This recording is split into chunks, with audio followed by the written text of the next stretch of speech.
Conference season is underway, and your Aggies have been victorious.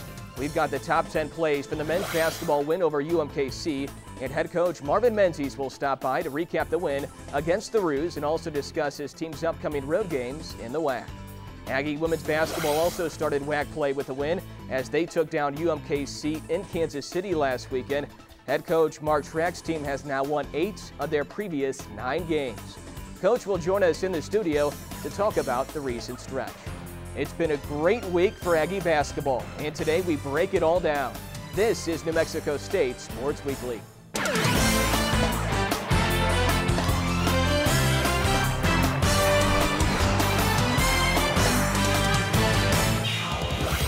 Have you with us on New Mexico State Sports Weekly. I'm your host, Adam Young.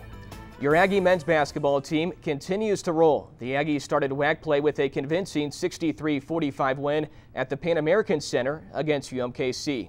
The Aggies led 33-14 at the break and never looked back en route to posting their 5th win in their last 6 games.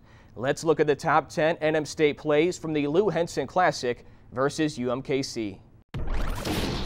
At number 10. DK Eldridge drills a 3. DK had 11 points for the ball game, and that was his only made 3. Number 9 on our list. Ian Baker gets in on the act. He drains a 3 right here. That gave the Aggies a 9-point lead. A big game for Ian Baker. He had a dozen. At number 8. Look at this block off the backboard of Reese Holiday. Siakam once again 4 blocks in the ball game, 10 points and 12 rebounds for the redshirt freshman, and he just swatted that one right off the backboard. Number 7. Ian Baker once again from 3. The Aggies made 4 threes for the ball game, and they continued to build their lead. At number 6. How about another 3-pointer? Remy Berry toys with the defender, shoots it over the defender. He started the week first in the country in 3-point percentage, and he was 1 of 2 from 3. Number 5 in our top 10. It was the Pascal Siakam show in half number 2. He had 4 blocks for the ball game. There is one of those 4 as he uses his long right arm, and it leads to a deuce for DK Eldridge in transition. Number 4. The Aggies force an early turnover. A steal for senior Remy Berry pushes ahead for DK Eldridge, and we saw this a bunch in the ball game. DK with a 2-hand slam. The Aggies build an early 7-3 lead. At number 3. Remy Berry, some highlight shows right here. Berry with a 1-hand slam on the baseline. Number 2. Great save on the baseline by Ian Baker. Tosses it out to Trayvon Landry, slows down the offense, and then he makes something happen right here. Pascal Siakam is on the baseline. He receives the pass, reversal on the jam. Pascal had a double-double. He scored 10 points and grabbed 12 rebounds for the ball game. And at number 1. The Aggies finish off the first half on a high note. Jonathan Wilkins swats away the shot by Holiday, and in transition again, Eldridge the 1-hand slam from Ian Baker, and the Aggies cruise to the victory in style. Final score was 63-45. The Aggies take down UMKC. When we return, head men's basketball coach Marvin Menzies will join me. Coach and I will break down the Aggies' win over UMKC in the conference opener. Stay tuned. This is New Mexico State Sports Weekly. The conference season for the NM State men's basketball team is officially underway, and the Aggies are 1-0 after cruising to a home win over UMKC last weekend. The win was the 5th in the previous 6 games for Marvin Menzies and his team. We are joined by the head coach, Marvin Menzies. Coach, you hold UMKC to 45 points. One of the best defensive efforts all season from your team? Yeah, definitely. There was just a very, very high level of urgency, you know, from an offensive and defensive standpoint. I thought the guys were just engaged and understood we were 0-0, understand it was 2015, you know, we got a new lease on life, and hey, let's do things better than the way we did in the non-conference. So there was no question that the defensive effort really kind of sparked everything else. You jumped out to a big lead early. Were you really pleased with the focus and the energy from the get-go? Yeah, you know, I thought that we were gonna have energy. I really wasn't worried about that piece. It was more okay, can we get the execution with the energy? You know, guys have been playing a little tougher, a little smarter. We've been real unselfish. They had I think eight assists in the first half. I was disappointed the second half offensively. We stopped sharing the ball the way that we should have, but once we got the big lead, sometimes it's hard to keep their attention, but you know, that's a work in progress. But yeah, no, they came out the way I wanted them to. And then the zone, to reference back to that for a moment, Adam, the zone was so good that we ended up just staying in it the whole game. When I don't know if that would have been the game plan. You know, we were ready to mix it up a little bit, but it ended up working out. Redshirt freshman Matt Taylor was really good. He hasn't played a ton this season, but he really stepped up. What did he show you? Well, he's got a lot of minutes as of late, and when I say a lot of minutes, relatively speaking to early in the season when we had guys here, a full complement. And he improved. He was steadily improving. Then he took one dip, back, and then we had a nice long conversation in the office and said, hey man, you're a freshman, just enjoy this thing, just relax. He was you could see him out there putting too much stress, missing layups and just mishandling the ball. And so we had a couple talks actually, myself and Coach Weir talked with him as well. And he just went out and played. He was the player we recruited. He went out and he was athletic and he was aggressive and he played with inside his means, we like to say, in his box, And he gave us valuable minutes. I'd say that's a storyline that's really, people don't understand how valuable that was for us that night with our strategy of how we were going to play. We wanted to keep the big three guys on, Pascal and John and Remy on the floor. So we needed somebody to just come in and give them a couple minutes. Well, he ended up playing 25 minutes. I thought he might have played 8 to 10 minutes. So he was fantastic. I was really, really proud of him. Did you see that from your team as a whole? It seemed like you guys were really, really loose from the start. We were, the guys, like I said, there's no place like home, it's just, man, I mean, we just are so good here, and like most college teams, but it was the kind of effort that we needed to get this thing started off the right way. DK Eldridge, 11 points.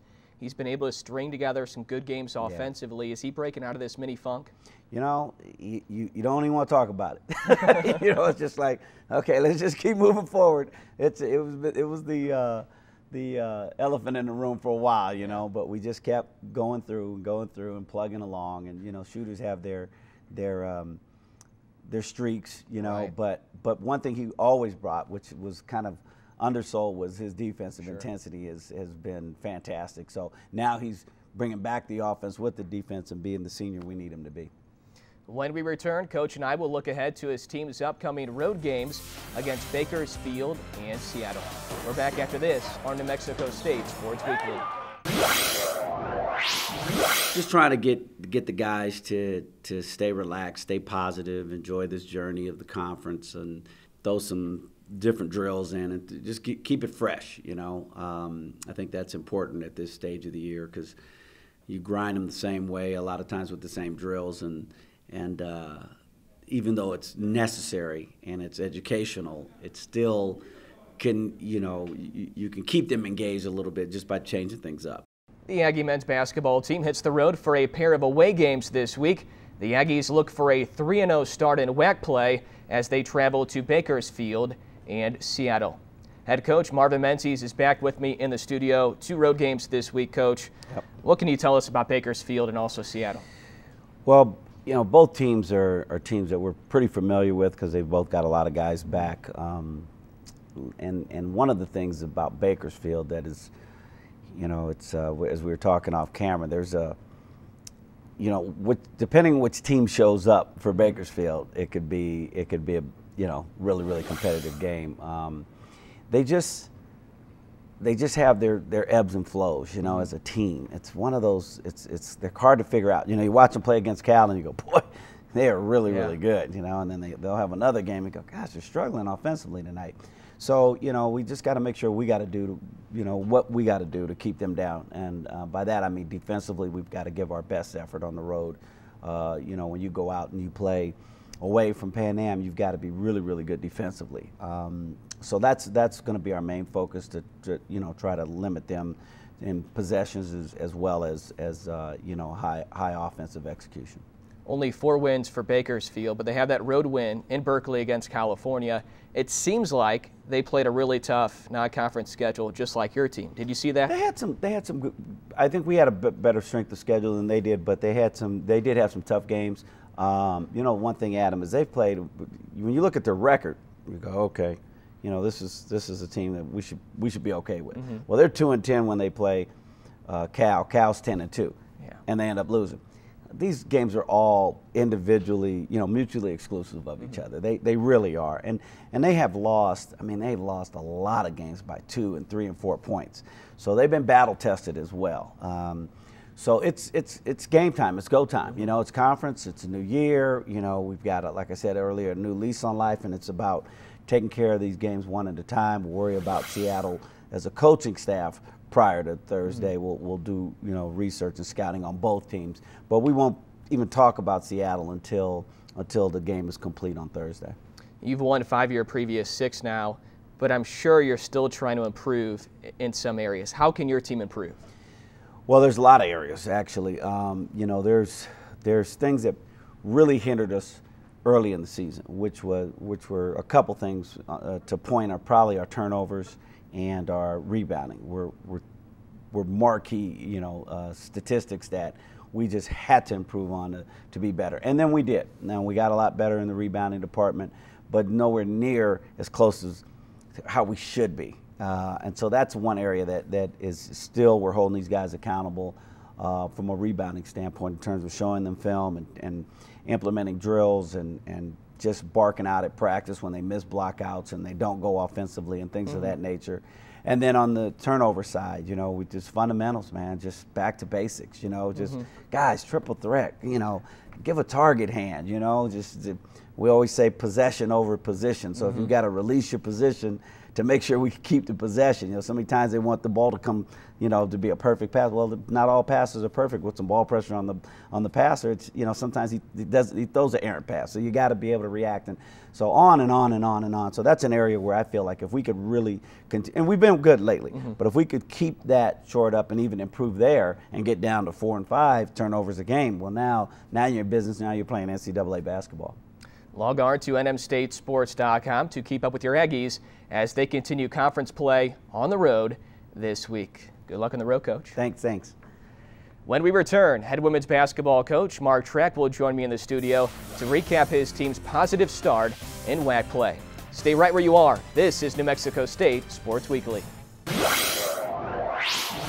Your Aggie women's basketball team just returned from Kansas City victorious after their WAC opener against UMKC. NM State has now won 8 of their last 9 games, and they currently sit at 1-0 in the WAC after the 12-point win at UMKC. Joining me now is head coach Mark Track. Coach, a low-scoring defensive battle against UMKC. Is that one of the big changes from last season to this season? This team has shown the ability to win those games?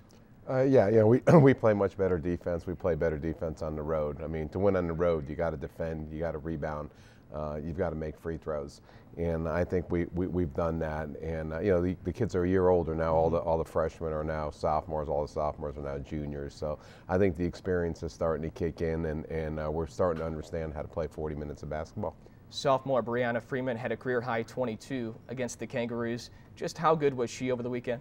Yeah, she was really good. She went 10 of 13. I mean, she was automatic when we got it into her. She's shown great improvement. She was a highly recruited kid that had to come in and play as a freshman right away. So she had a lot of growing pains her first year, but she's really, really improved. She's a great athlete, gets up and down the floor, can shoot the three, can post up, and she's really, really having a good year right now. 2 straight road wins at Southern Utah, at UMKC. What can that do for your confidence away from home? It gives us confidence. I felt the win at Southern Utah was better than the win at UMKC. We're playing a good team that was 4-0 at home, and I felt that we came in with a game plan. We executed the game plan, and we beat a talented team. I think at UMKC, our talent advantage really really was the difference in that game. I didn't feel we played good defense in the second half. We gave up 50% shooting from the field, and they had a 4-player that went 7 of 10 and shot 70% against that. We've got to get better when we played this weekend. We're playing two very athletic teams at home, and we've got to stop any direct line drives. We've got to contain the ball. We've got to keep everything in front of us. You forced over 20 turnovers again against UMKC. You've done that a bunch this season. How big has your defensive pressure been to your success? Well, it's big because we don't rebound well. We give up a lot of offensive rebounds, so we've got to make up for that somewhere, and I think it's the turnovers, and we get a lot of points off turnovers. So that's really big. That's an equalizer. I mean, we're not a terrible rebounding team, but we played Northern New Mexico, a Division II team. We gave up 20 offensive rebounds. We gave up 9 offensive rebounds against UMKC. So we've really got to box out better. We've got to cut out that part of our game, but the turnovers are a big equalizer as far as our offensive rebounding. With that said, have you still seen a big improvement in the rebounding department from last season? Huge, huge. We would get beaten up almost every game, and now it's about even. It's about even, and hopefully next year we will be a dominant team on the boards. But we're athletic, we can get up and down the floor, our kids can jump, we just got to box out, remember the fundamentals, secure the ball with 2 hands, and we're 100%. We're 100% better than we were beginning of this year. You've won 8 of your previous 9 games now. Is this one of the best stretches your program has had in a while? Yeah, I mean we're in a really good stretch, but it's still early. I don't want to get too excited. We got to stay at an even keel. We've got 2 really tough games this weekend. Cal State Bakersfield is ranked the 17th mid-major team in the country. They're the favorite coming in. They're very, very athletic. We cannot allow any direct line drives because they're going to get to the basket if we don't defend them. And Seattle's very, very athletic and just had a great win. 17-point win against Utah Valley. So it's going to be a tough weekend. We really, really got to concentrate on defending, keeping everything in front of us, and rebounding. When New Mexico State Sports Weekly returns, Coach and I will discuss his team's upcoming home games in WAC play. We'll be right back. The NM State women's basketball team is looking to keep the positive streak rolling as they host Bakersfield and Seattle this week. Fresh off a win against UMKC in their WAC opener, the Aggies enter the week with an 8-6 overall record. Head coach Mark Track is with me in studio. A tough week, Coach, as you take on Bakersfield and Seattle. What challenges can they pose? Bakersfield is very, very athletic. They have the best player in the conference, and a young lady named Outlaw, and she just can shoot the 3. She can get to the rim. We really struggled guarding her last year, and they've got a really athletic point guard. They shoot the 3 really, really well. That's going to be a big game. I mean, we're both 1-0. I mean, we're athletic. They're athletic. It'd be a great game if you've never seen a women's basketball game. Come on, I'd love to get 2,000-3,000 people in the arena and just really get a great home court advantage and try to go 2-0. And like I said, they're the 17th ranked mid-major team in the country. That would be a great win, but we could use all the help that we can get. So I make a call to any of our fans out there, or anybody who wants to be a new women's basketball fan. If you got nothing to do Thursday, come on out and cheer the Aggies on. Bakersfield was the pick to win the WAC in the preseason. Do you still think they're the best team in the WAC? Yeah, they're the best team. They beat Arizona at Arizona. They've got some quality wins. They've got the highest RPI in the WAC. So I would definitely give the nod to them. I think we're getting close, though. I think they've got a lot of seniors on their team, and we have no seniors. Right. So I think we're just going to get better and better. As you get deeper into the season, which areas are you hoping your team improves in? I still want to improve defensively. Still want to improve off the boards. Our shot selection's better. We're shooting a really good percentage from 3-point. We're shooting great percentage from the paint. Our offensive game now is becoming whole from the combining 3-pointers to post play with Brianna, and we're getting to the basket. So that part is good. I think we can score points. I think it's still, we got to concentrate on work on our multiple defenses, work on our pressing. Our pressing, like you said, is causing a lot of turnovers and causing people problems. So I think we just got to keep on getting better in those areas.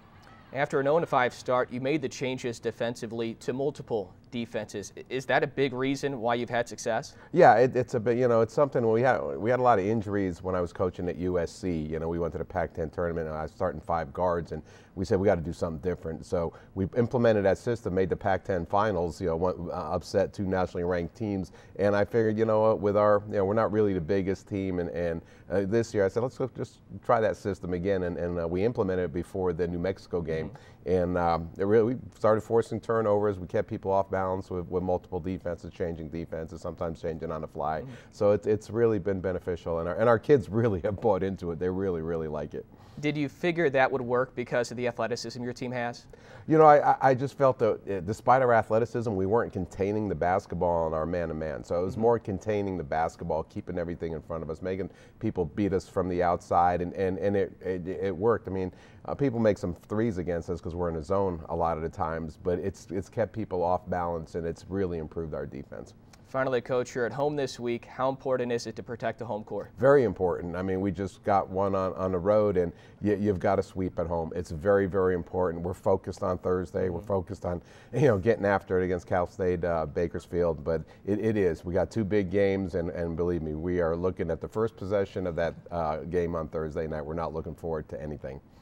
Come out to the Pan American Center this week as the Aggies host Bakersfield and Seattle. Good luck this week, Coach. Thank you, Adam.